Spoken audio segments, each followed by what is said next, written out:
Welcome back to our channel where we dive deep into the most thrilling dramas unfolding in Fairmont Crest. Today is a beautiful day to unravel another layer of mystery, and we have some truly explosive developments to discuss regarding our favorite investigative journalist and the dark forces gathering against him. Grab a cup of coffee and settle in because the stakes have never been higher. The bustling, chaotic environment of the newsroom has recently been dominated by one singular, extraordinary triumph. Smitty's groundbreaking investigative series on the illicit plasma ring operating out of the notorious Red Market. For weeks, the public has been absolutely captivated by the chilling details Smitty has brought to light, resulting in a massive surge of attention that has completely overwhelmed the publication's servers. The sheer volume of clicks, shares, and passionate reader engagement has transformed Smitty from a respected local reporter into a household name, a beacon of truth shining a harsh spotlight into the darkest, most corrupt corners of the city's underground economy. His editor, recognizing the monumental impact and the sheer bravery of the reporting, has officially submitted the entire series for a highly prestigious journalism award. This nomination is not just a testament to Smitty's relentless work ethic, it is a profound validation of the critical role the free press plays in dismantling organized crime. However, this level of unprecedented fame and professional validation comes with a terrifying, heavy price, one that Smitty is only just beginning to fully comprehend as the shadows around him grow darker.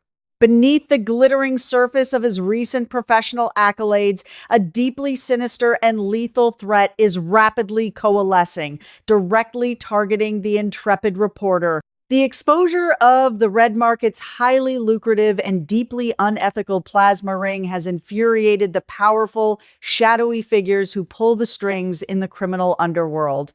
Chief among these enraged entities is a terrifying, ruthless assassin who has come to be known only as the Impaler. This cold-blooded killer is profoundly unhappy with the investigative reporter, viewing Smitty not just as a nuisance, but as a direct existential threat to their entire illicit empire. After all, it was Smitty's relentless curiosity and refusal to back down that initiated the investigation in the first place, setting off a chain reaction that has cost the criminal syndicate millions of dollars and exposed their most closely guarded secrets.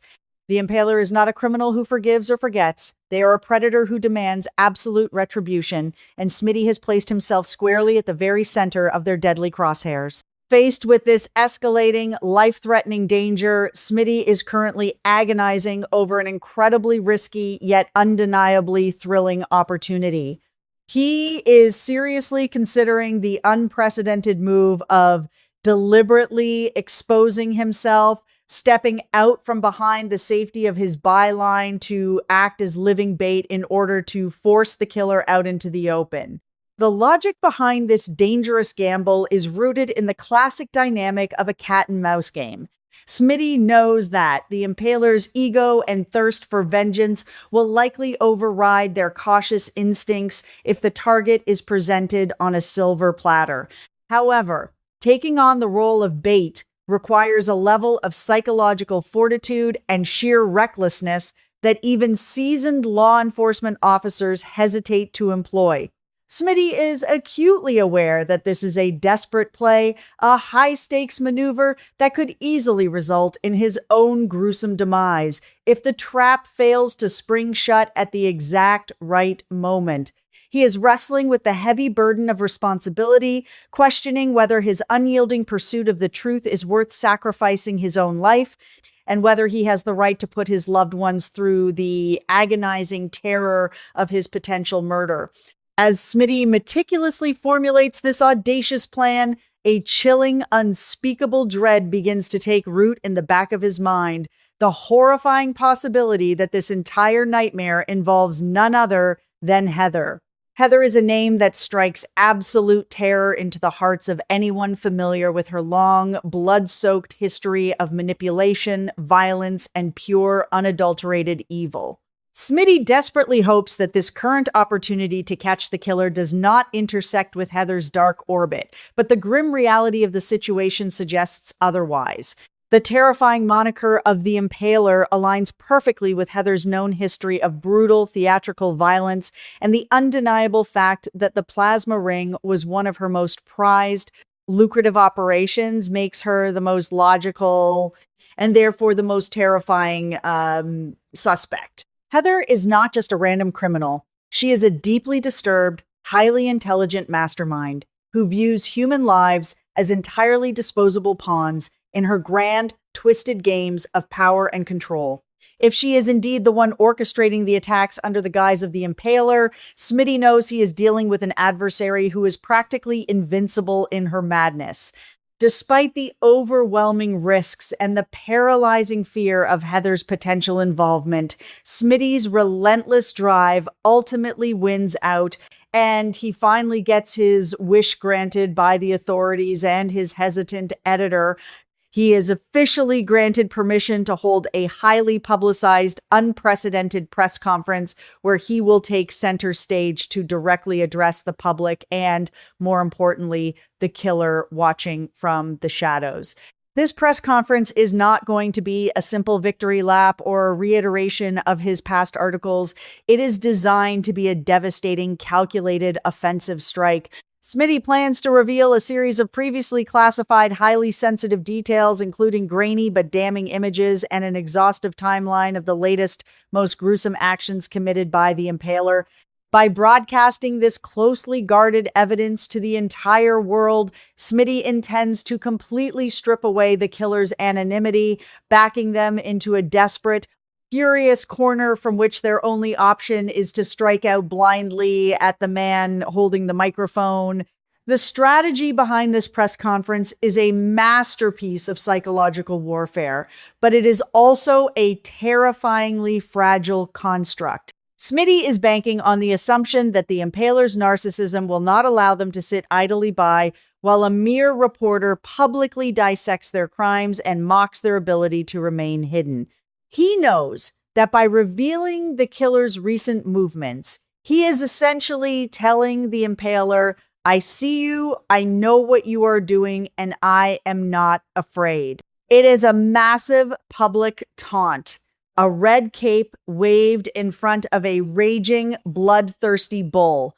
However, Smitty is constantly weighing the immense safety concerns and the catastrophic consequences if the situation encounters even the slightest obstacle.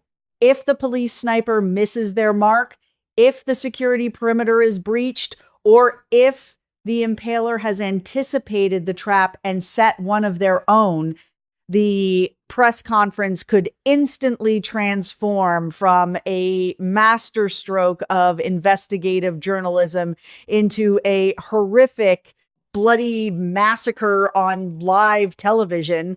Meanwhile, operating deep within the shadows and far away from the flashing cameras of the impending press conference, Heather is actively plotting something truly evil, her hands deeply embedded in multiple overlapping schemes of destruction.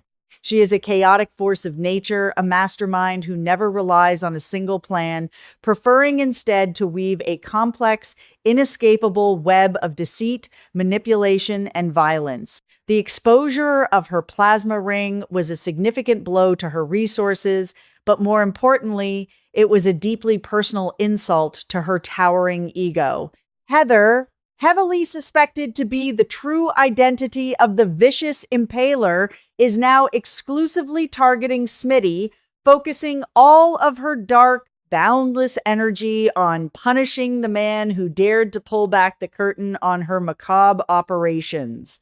She is not merely content with silencing him. She wants to make a horrific public spectacle of his demise, using his death as a grim warning to anyone else who might dare to cross her path or interfere with her deeply twisted machinations. Smitty, sitting alone in the quiet hours before the press conference, is consumed by a profound, agonizing internal debate, wondering whether this elaborate setup is truly the perfect trap to catch the mastermind, or if he is simply walking blindly into a slaughterhouse of Heather's design. He knows that Heather is a grandmaster of anticipation, a villain who often allows her enemies to believe they have the upper hand right up until the moment she springs her fatal, inescapable counterattack. Is she perfectly aware of the trap being laid for her at the press conference? Is she allowing Smitty to take the stage, fully intending to use the media spectacle to execute him in front of the entire city?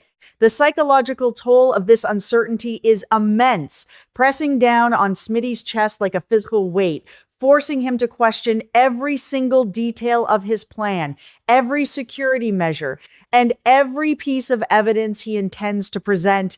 He is a man walking a razor-thin tightrope over a bottomless abyss, fully aware that a single misstep will result in his absolute destruction. The only person who truly comprehends the sheer, unadulterated scale of the danger Smitty is courting is Joey. Joey possesses a deep, terrifyingly intimate knowledge of exactly how dangerous Heather truly is, having witnessed firsthand the depths of her depravity and the absolute lack of humanity that drives her actions. While others might view Heather as a standard, albeit highly dangerous criminal, Joey knows that she is something else entirely. A relentless, remorseless monster who feels no empathy and stops at nothing to achieve her gruesome desires. Joey is practically paralyzed by the fear that Heather is indeed the singular force standing behind the mask of the Impaler, and he is desperately trying to convey the magnitude of this threat to Smitty. However, communicating with a journalist who is intoxicated by the thrill of the chase and the pursuit of the ultimate truth is a near impossible task. Joey looks at the impending press conference not as a brilliant tactical maneuver, but as a public execution waiting to happen, a foolish, arrogant challenge to a god of chaos. Joey's desperate warnings echo in Smitty's mind, creating a sharp, painful dissonance with his own journalistic ambition and his burning desire for justice. Joey is the voice of reason, the pragmatic survivor who understands that some dragons simply cannot be slain by a man with a pen and a microphone. He questions whether this supposed opportunity to catch the killer will ultimately push Smitty into an insurmountable abyss of trouble from which there is absolutely no escape. Joey knows that Heather does not play by the rules of society, the rules of law enforcement, or even the rules of the criminal underworld. She operates entirely on her own twisted, blood-soaked logic. If Smitty stands on that stage and calls her out, Joey is certain that the retaliation will be swift, brutal, and utterly devastating, likely claiming not just Smitty's life, but the lives of any innocent bystanders caught in the crossfire of Heather's explosive, uncontrollable rage. As the final hours tick down toward the highly anticipated press conference, the atmosphere in Port Charles is thick with an unbearable, suffocating tension. The media is in an absolute frenzy, setting up their cameras and microphones, completely unaware that they are preparing to broadcast what could potentially be a lethal showdown between a crusading journalist and a legendary serial killer. Smitty reviews his notes one last time, staring at the horrifying images of the Impaler's victims, feeling the heavy, cold weight of responsibility settling firmly onto his shoulders. He has chosen his path, stepping out of the comfortable role of the observer and directly into the bloody, terrifying arena of the active participant. He is ready to face the monster, ready to risk everything for the sake of the story and the safety of his city, but the haunting, unanswered questions remain. Has he underestimated the sheer, boundless evil of Heather? Will his brilliant trap become his own meticulously designed tomb? The stage is set, the lights are blinding, and the deadly dance is about to begin.